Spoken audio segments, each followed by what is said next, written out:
Assalamualaikum warahmatullahi wabarakatuh.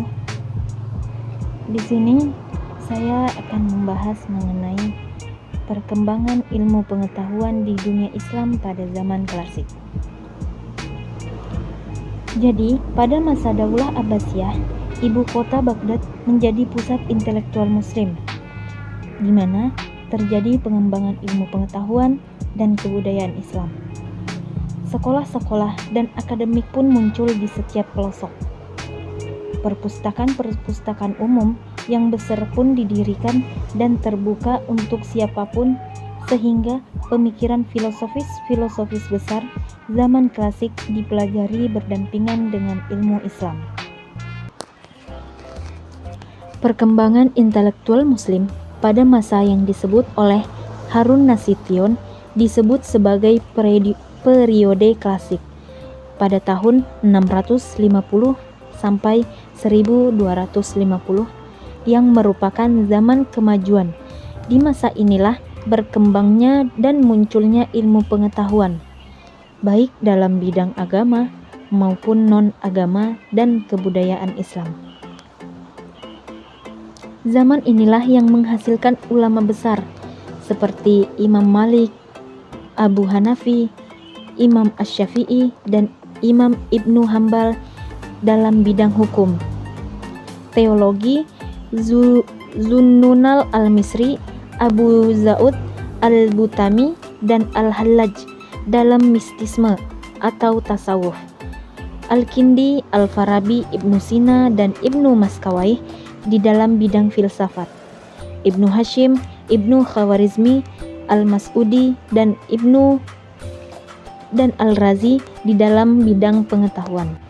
Sampai sekarang diakui bahwa periode sejarah peradaban Islam serta pendidikan yang paling cemerlang itu terjadi pada masa pemerintahan Daulah Abbasiyah di Baghdad tahun 750 sampai 1285 Masehi, dan Daulah Umayyah di Spanyol tahun 711 sampai 1492 Masehi.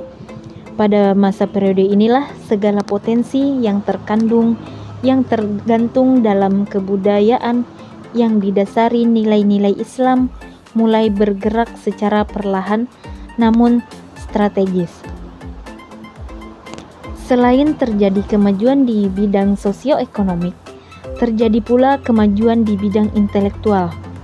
Kemajuan intelektual ini tersebut ditunjang oleh kemajuan pendidikan, baik institusi, infrastruktur, maupun kemajuan sains dan objek-objek studinya. Jadi, pada masa Daulah Abbasiyah ini adalah zaman meranumnya ilmu pengetahuan dalam dunia Islam. Tamaddu Islam dalam zaman ini ditandai dengan berkembangnya ilmu pengetahuan dengan sangat pesat.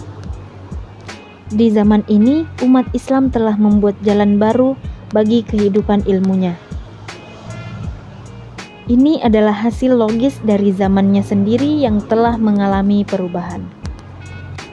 Pada zaman inilah banyak sekali buku-buku ilmu pengetahuan yang diterjemahkan ke dalam bahasa Arab dari berbagai bahasa asing, di samping buku-buku asli yang dikarang dalam berbagai bidang ilmu. Kota Baghdad pun menjadi cemerlang bukan sebagai ibu kota Khalifah Abbasiyah, namun sebagai pusat kebudayaan, seni, dan sastra yang belum pernah disaksikan oleh umat manusia serupa itu. Kota Baghdad pun membawa sulhu ilmu dan pengetahuan ke seluruh pelosok Asia. Di Hindustan, di bawah kekuasaan Ghaznawi pada permulaan abad ke-11, di tangan Umar Khayyam, di bawah kaum Mongol setelah pertengahan abad ke-13, di tangan Nasiruddin Al-Tusi di negara-negara Cina kira-kira abad ke-13, di tangan Kuchu King di bawah dinasti Utsmaniyah pada paruhan pertama abad ke-14. Popularitas Daulah Abbasiyah pun mencapai puncaknya di zaman Khalifah Harun ar-Rasyid pada tahun 786 sampai 833 dan putranya Al-Ma'mun tahun 813 sampai 833 Masehi. Kekayaannya yang banyak dimanfaatkan untuk keperluan sosial. Pada masanya sudah terdapat paling tidak sekitar 800 orang dokter.